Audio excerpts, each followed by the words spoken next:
So, what are some general challenges to lawmaking in California in the legislature? Individuals and groups, and of course, elected officials and their staff themselves often find several challenges in their endeavors in the California legislative process. I think there's some institutional challenges and certainly political ones that can complicate the legislative process and that you ultimately have to overcome to achieve a successful outcome when you try and enact state legislation.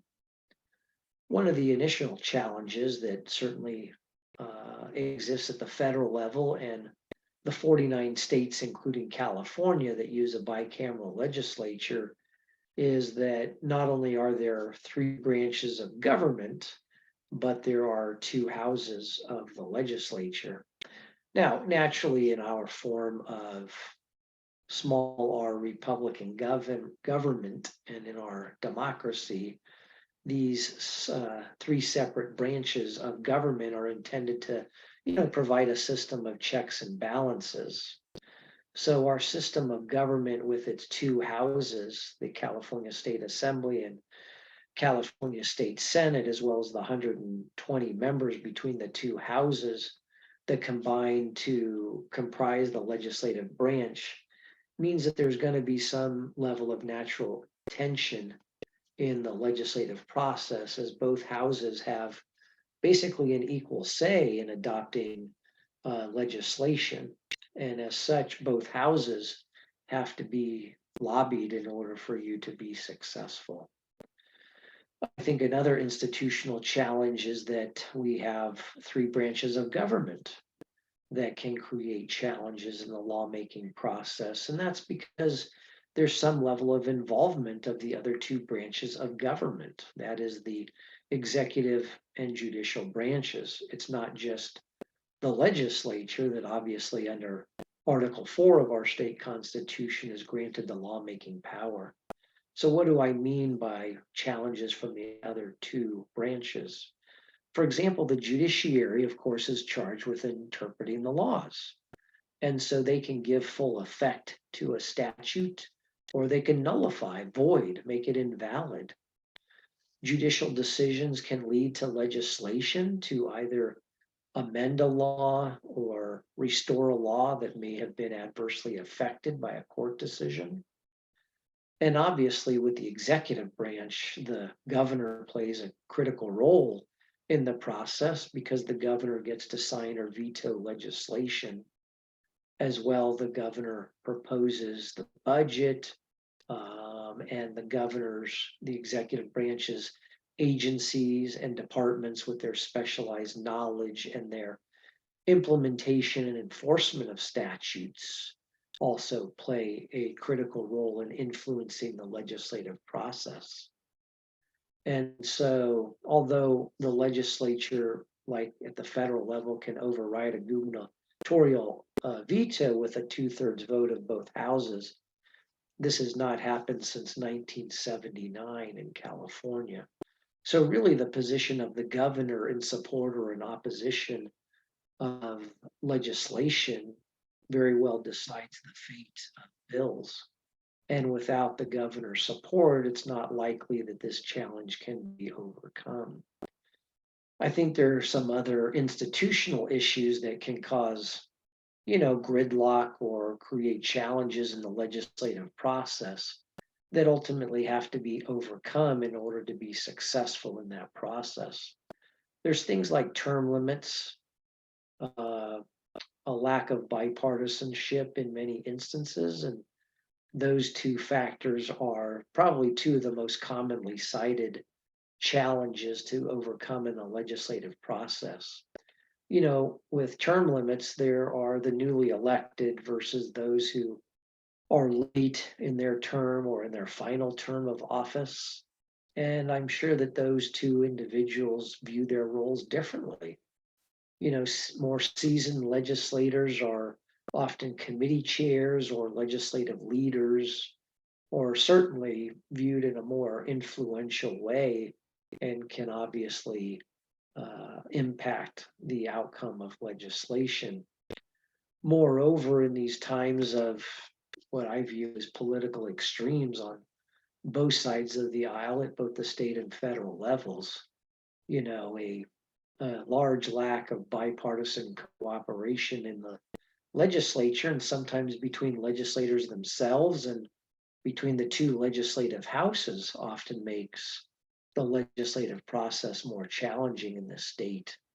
When you lack the beneficial relationships, coming to a consensus is much harder, and laws get enacted more often along party lines and therefore can be less stable or difficult to implement and get everyone to buy into because not necessarily everyone agreed to it or think that that particular statute is the right or the best answer to address a particular public policy issue.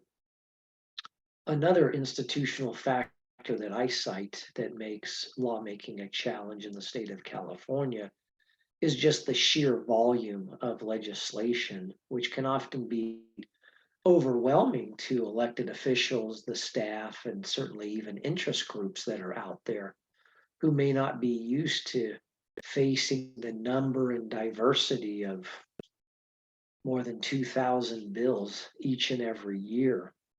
Even those who have had some previous lawmaking experience, maybe working as a local government official at the city council or the board of supervisors, have rarely seen that avalanche of legislative measures. And so a central complaint is the difficulty that legislators face to give appropriate attention to all those bills being considered in the legislative session. I think that some legislative rules can also create hurdles or challenges for achieving legislative success. An example is the state constitution, of course, requires a 2/3 supermajority vote for passing tax increases.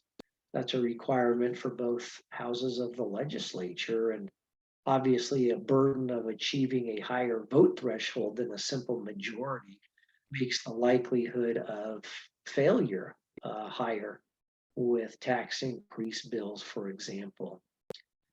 In addition to these institutional factors, there are some political factors as well that can make the legislative process in the state of California ever more challenging. Constituents, the public generally, and even the media often expect quick and decisive action by the legislature. And so a number of political factors impact their ability to respond in a timely fashion.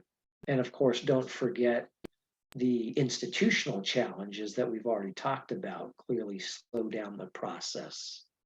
When you add to the other factors that hamper lawmaking, it can really exacerbate the challenges and the problems. One of the political factors is our electoral process in politics generally. In California, assembly members are running for office every 2 years. They almost never get off that treadmill. Senators run for office every 4 years. But certainly for assembly members and even some senators, they're continually in a campaign mode. And, as a practical matter, this means soliciting interest groups for campaign contributions, including those who are regularly appearing before these same legislators. And sometimes legislators naturally find it difficult to vote against their friends, especially those who have been or are helpful in their election efforts. Other factors can include things like the initiative process, certainly the voter approved ballot measures, a lot of the ballot box budgeting that we find in the state of California that constrains state spending and ties the hands, the ability of legislators to address some public policy issues because of limited funds. And of course, when you have competition among funding priorities, it creates a challenge itself. And so these types of provisions that have been enacted at the ballot box often makes it more difficult for legislators to craft effective solutions to some stickly public policy problems that are facing the state, because sometimes legislators find their hands have been tied or partially tied with either constitutional or budgetary restrictions or even limitations imposed by federal law.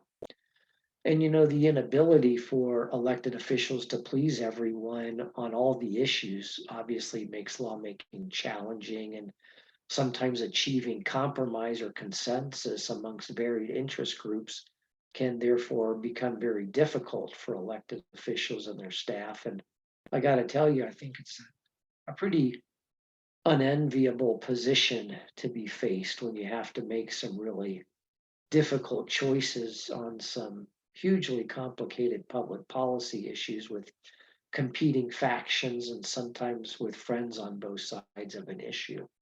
Now, as we've discussed some of these different institutional and political challenges, I think you can imagine that there really isn't a single factor that makes lawmaking in California a true challenge.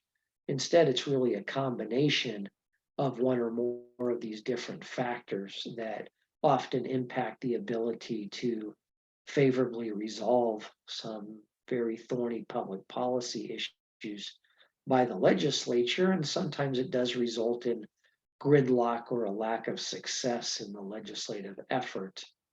And, this can result in increased partisanship in the legislature, which again creates additional hurdles on both sides of the political spectrum. And sometimes that creates a lack of a desire or a need to compromise. But clearly, there are a number of different factors that go into and make challenging the legislative process here in the state of California.